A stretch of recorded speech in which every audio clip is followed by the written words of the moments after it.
Hello, and welcome back to another Toys R Me. Today's episode is all about balls.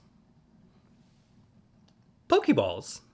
From the mega franchise Pokemon, Pokeballs are an integral part of the whole series. When the original game launched on September 28th, 1998, I was instantly hooked. This game had it all. The story, the giant Pokemon battles, the graphics, the mystery of if Mew was actually on the SS Anne. This game took up so much of my time in 1998. One of my favorite things from the video games was the Pokeballs.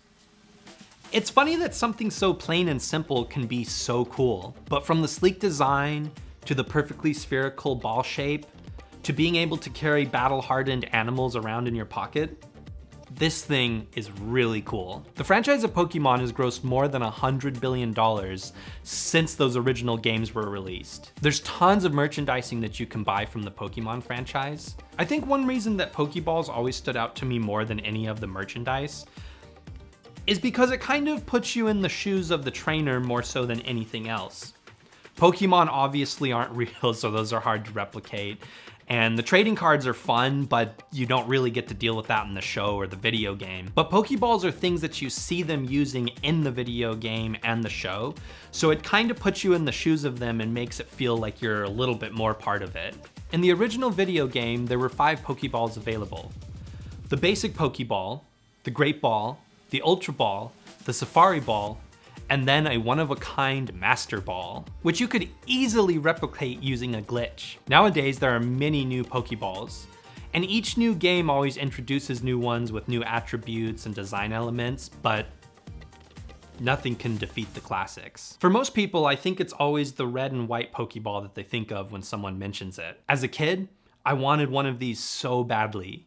And now that I have one as an adult, I have this to say to my former self. Last year I started looking at buying a Pokeball, but the cheap ones didn't seem worth it.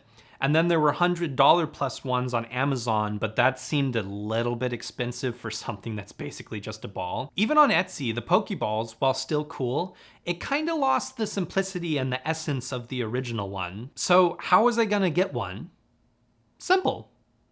Make my brother make me one. My brother did end up adding some extra designs to it, but I still think it's close enough to the original that it still gives me that feeling of having my very own Pokeball from the series. Me and my brother are still deciding on the final definitive design of the Pokeball that we want. This one has a really nice paint job to it, but unfortunately it doesn't open. This one's a prototype. Obviously it doesn't have the really nice paint job to it, but it's got a really awesome mechanism to open it. So once this is painted up, I think I'm finally going to have that Pokeball that I dreamed about 20 or so years ago. These Pokeballs turned out so awesome, I wanted to give them more of a life than just sitting on a shelf collecting dust. So, they inspired me to write a Pokemon short fan film. Currently in pre-production, I've been working on designing characters, casting actors, tuning up the script a little bit, and doing all the little intricacies to be able to make a shoot come together. Like here's a 3D turnaround of our interpretation of the cute water type like Pokemon, Piplup. There's no release window as of yet, but I will be sure to keep you all updated on its progress. Thank you for tuning in and watching this episode. If you're interested in purchasing a Pokeball, let me know in the comments, and I'll make my brother make some more. I also have to thank you all as my channel is nearing 100 subscribers. Once we hit that milestone, I am going to be doing a giveaway. Be sure to tune in to next week's episode to hear the details of how you can win this giveaway. And no, it's not the green Pokeball from the very first episode of Pokemon. Which Pokemon will you use now? Don't forget to like, comment, subscribe, and share. And you all are the very best there ever was.